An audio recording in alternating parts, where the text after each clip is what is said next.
so alive. What's up, everyone? Welcome to the Vinnie Langdon Show, Rockstar Energy Drink Uproar Festival. What's going on, Craig? What's going on, man? Good to see you. Good to see you. All right. Obviously, again. Again and Yes. again and again on the road here. So the tour, you know, we were just talking about it. We're almost on the last day of the tour, and you're feeling kind of bummed about it. You're like, man, I enjoyed playing with the millions of people. Yeah, it's been a lot of people, definitely. A lot of great artists on the tour, and just an all-around great tour to just be a part of. So, it's it's always a bummer when it's coming to the close of a tour, but for us at this point in our careers to be part of a tour like this, it's what I would like to call a super bummer. There you go. Super bum out, but all good things must come to an end at some point. Right on. Well, for my viewers who don't know, give us a little brief background about you. I mean, you were in Bless the Fall, then you did this little transition. You came in here thinking, maybe I'll just go and give it a try, and then you take over, man. I did. I first started my first band, Bless the Fall, back in Phoenix in around 2005, 2006. I was with them for a few years. They're still some of my best friends that I've ever had. And around the end of 2007 into 2008, Escape the Fate lost a singer, I lost the band, and we just kind of came together. And I guess the rest is history. Just been on the road, working our asses off, and just trudging through the mud that bands do a lot these days. So and now it became a natural lifestyle for you, huh? It is. I mean, we're still battling, to really make our mark. So right. Are you proud to say that, hey, I'm making a living out of this, or is it still a struggle for you? Oh, definitely, yeah. I'm definitely proud to make a living out of this now. Finally have a nice car for the first time in my life, so that's pretty cool. But you just got to live it up right now, because it could all end tomorrow. So I don't take anything for granted. My band at this point in our career hasn't had really a #1 hit single, that kind of catapulted us. So, you definitely can't get too full of yourself or too ahead of yourself at this point in the game. You just got to keep your eye on the prize and stay humble and, keep working. Yeah. Keep writing, Exactly. And you guys have been busy, especially this year. And you guys had the record that came out. This has probably been the craziest tour. Not the craziest tour, the craziest year of touring just the band has ever had. I just was reading an interview I did last year.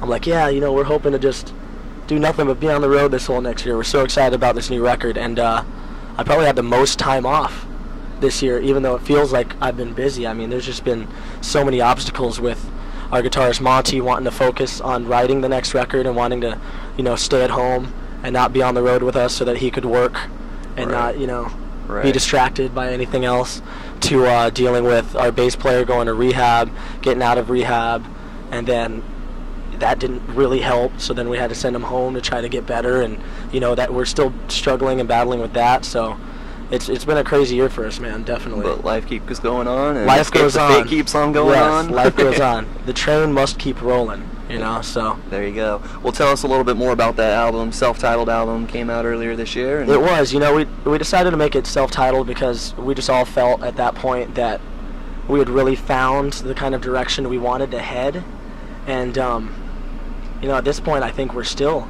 trying to find the direction we want to go. And I don't know, it's like that with every artist. They release something, and then they immediately start working on something new. You're like, harder, softer. You like what's new more. So, the direction we're heading in now with some of these demos is definitely more of a straightforward rock kind of metal sound. You know what I mean? We've always been that band that every track on the record is a little different from the last one. There's been a lot of variety, and we're definitely going to keep that on the next album, but we're going to have a lot more. Exactly. A lot more heavy rock. Yeah. More straightforward. And now here on the Uproar Festival, and playing with guys like Avenged Sevenfold. Oh, that's definitely been having an influence on us, watching Avenged every night. I'm just like, they're so good, and they're so heavy, and they're so catchy at the same time. It's just, you never really appreciate a band like that until you see them live. And I've never really gotten into Avenged Sevenfold until this tour, and after seeing them live once, I was immediately hooked. There you go. And that's what's amazing about these artists that are out here. Just like Escape the Fate. Thanks, man. Go, damn, good. That's awesome. Definitely, man. Well, we don't have a flaming death bat from hell yet, but someday we'll have the pyro and the epic show. Right. Now, before this tour, you guys, did the Masquerade tour, and then after that, Raid the Nation tour for a little bit. We did a headliner, and then we headed out with Yeah, Papa Roach on the Raid the Nation for about 2 weeks. Headed over to the UK, did some of the biggest festivals that the band has ever been a part of, like Download Fest, just a sea of people. And came back out here. Now we're doing Uproar. And then flying over to the UK. Yeah, did Motley Crue, Sunset Strip Music Fest. So, you know, a lot of good things happening. So. Yeah, living the dream. I know, I'm stoked to see what happens next. Yeah. So as a vocalist for a band, you know, a lot of people probably say, "Oh, well, what's your you know, influences?" And you're like, "Well, I had my influences." But is there something nowadays where, you know, you'll be like, "Sure, hey, I like how you you put that. That guy over there, he's singing. Maybe he's doing the whole twirling the mic thing. Maybe doing seductive moves like Jacoby does, or you know, it's like, do you get? I definitely like how you put that, because I had inspirations since before I started doing it, and now that I'm doing it, where do I look? You know, for inspiration, and I still kind of look to the same people that I originally looked at, but I take a lot and I learn a lot from watching other vocalists and seeing how other vocalists do their job and do their thing, and you know, I'm still trying to just figure out my, you know, niche, really. You know, I think I'm starting to come into my own, you know, so, which is always a cool feeling. You know, it starts becoming natural. You're not overthinking anything. Yeah. So just be yourself. Be exactly. the Craig. Get exactly, out there. Man. Show it. So yeah. So tell us about, you know, what do your parents think about you doing this? Are they like, oh, it sounds a rock star? My mom always supported me. Yeah. Kind of. She just always, you know, you can do anything, honey.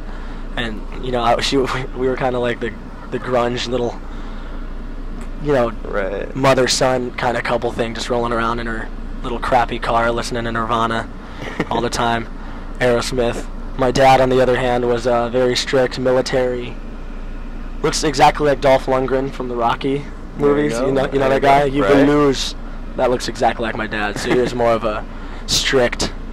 I was never into sports. He wanted me to be into sports. So I was just more into music, and he didn't like it at all. Right.